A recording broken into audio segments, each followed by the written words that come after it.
Comscore नुसार आता isakal.com आहे देशातील नंबर 1 ची मराठी न्यूज वेबसाईट. प्रत्येक अपडेटसाठी isakal.com ला नक्की भेट द्या.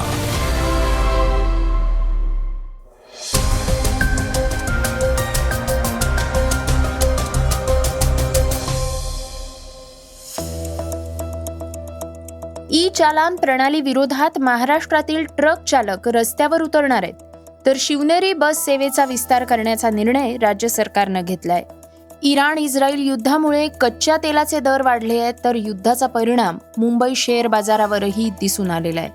राज्यसभेसाठी भाजपकडनं 4 उमेदवारांची नावं जाहीर करण्यात आली आहेत, तर मॅच विनिंग खेळीचं संजू सॅमसनला मोठं गिफ्ट मिळालंय. याशिवाय सेक्रेड गेम्स मधील प्रसिद्ध अभिनेत्रीला ब्रेस्ट कॅन्सरचं निदान झालेलं आहे. या बातम्या आपण आजच्या पॉडकास्टमध्ये ऐकणार आहोत. नमस्कार, मी गौरी कुबेर. आज 5 मार्च वार गुरुवार. तुम्ही ऐकत आहात देशातील नंबर 1 मराठी न्यूज वेबसाईट isakal.comचं पॉडकास्ट.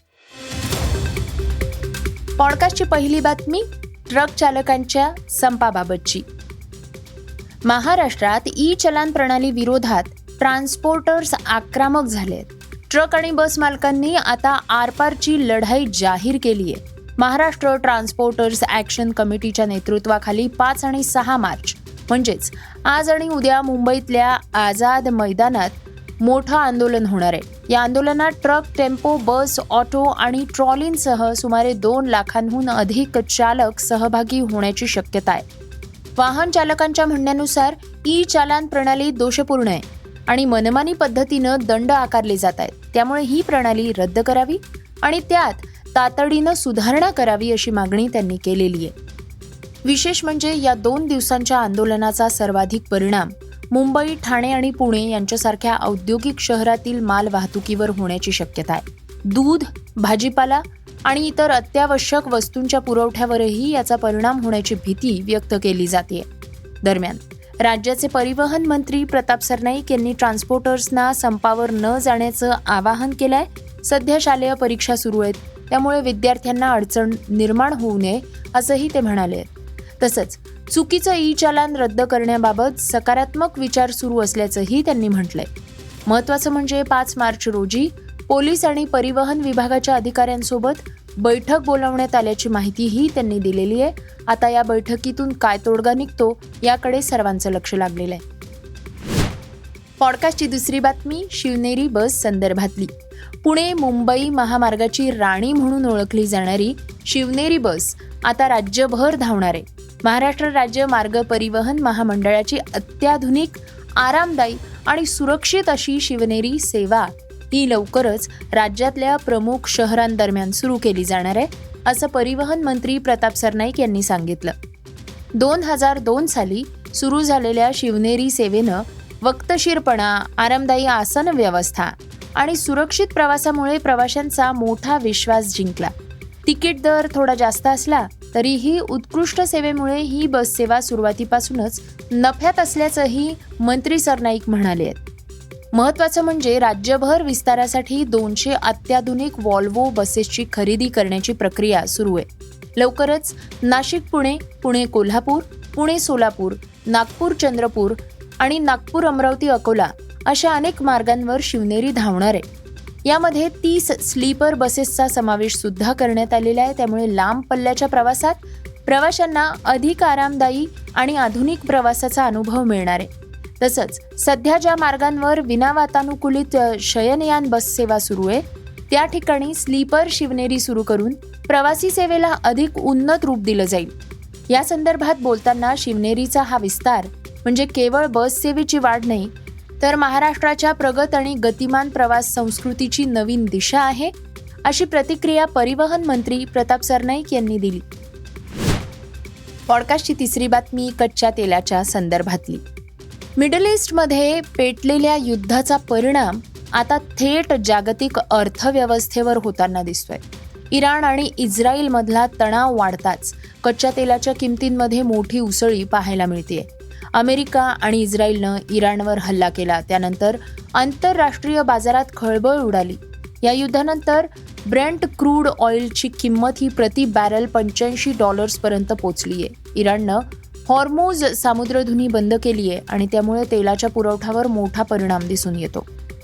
तज्ज्ञांच्या मते जर हे संकट लांब काळ चाललं तर कच्च्या तेलाचे दर हे $100 पर्यंत जाऊ शकतात. दिलासादायक बाब म्हणजे अमेरिकेचे राष्ट्राध्यक्ष डोनाल्ड ट्रम्प यांनी तेलाची वाहतूक करणाऱ्या जहाजांना संरक्षण देण्याची घोषणा केल्यानंतर बाजारात थोडी स्थिरता बघायला मिळाली.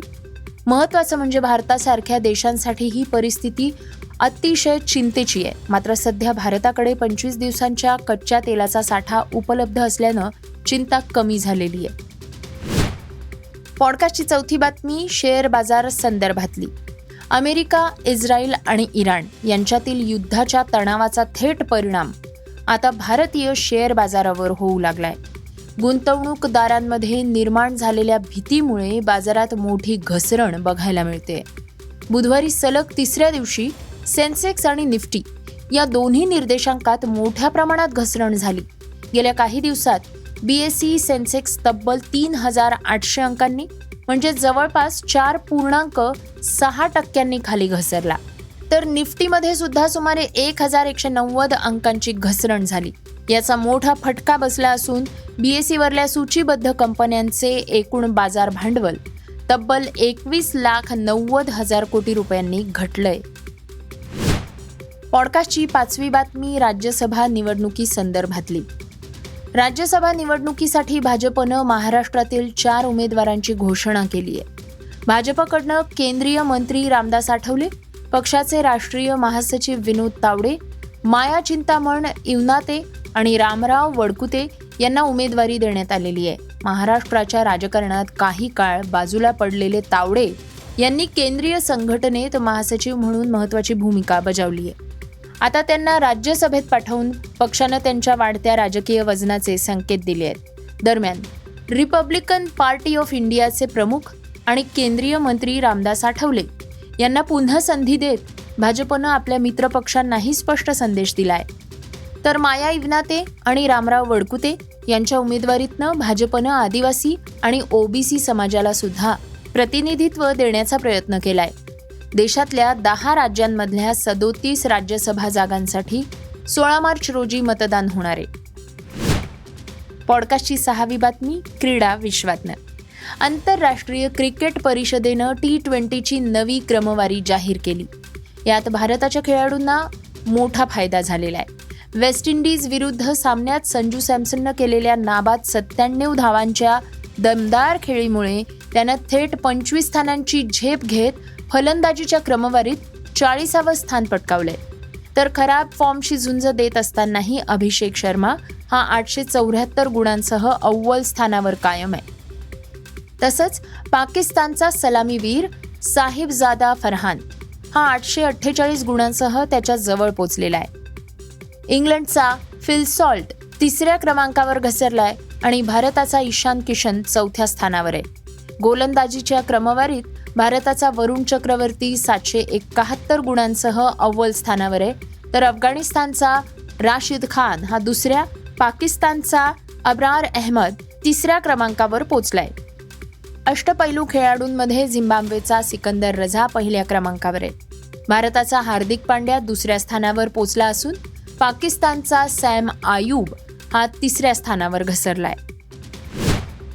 पॉडकास्टची शेवटची बातमी अभिनेत्री राजश्री देशपांडेंच्या प्रकृती संदर्भात आहे. बॉलिवूड अभिनेत्री राजश्री देशपांडेला स्टेज 1 ब्रेस्ट कॅन्सरचं निदान झालेलं आहे. सोशल मीडियावर पोस्ट करत तिनं या संदर्भात माहिती दिली आहे. राजश्रीनं हॉस्पिटलमधल्या सर्जरीनंतरचा फोटो शेअर करत सांगितलं की तिला इन्फिल्ट्रेटिंग डक्टल कार्सिनोमा म्हणजेच ब्रेस्ट कॅन्सरच्या पहिल्या स्टेजचं निदान झालं. मात्र हा आजार लवकरच लक्षात आल्यामुळे उपचारांची संधी मिळाली. पोस्टमध्ये ती म्हणाली आहे की अनेक चाचण्या आणि शस्त्रक्रियांचा हा संपूर्ण प्रवास एका रोलर कोस्टर सारखा होता. पण कुटुंबियांचं प्रेम, पाठिंबा आणि डॉक्टरांच्या उपचारांमुळे ती या कठीण टप्प्यावर मात करू शकली. तसंच सर्जरीनंतर आई वडिलांचा चेहरा पाहिल्यानंतर भीती कमी झाली आणि समाधान वाटल्याचंही तिनं सांगितलं. सध्या ती उपचार घेत असून तिची प्रकृती सुधारतेय. हे होतं eSakal.comचं पॉडकास्ट, अर्थात सकाळचं पॉडकास्ट. हे पॉडकास्ट तुम्हाला कसं वाटलं आम्हाला नक्की कळवा. याला रेटिंग द्या आणि इतरांना सुद्धा रेकमेंड करा. तर आपण आता उद्या पुन्हा भेटूयात. Script and research Shubham Banu Bakude.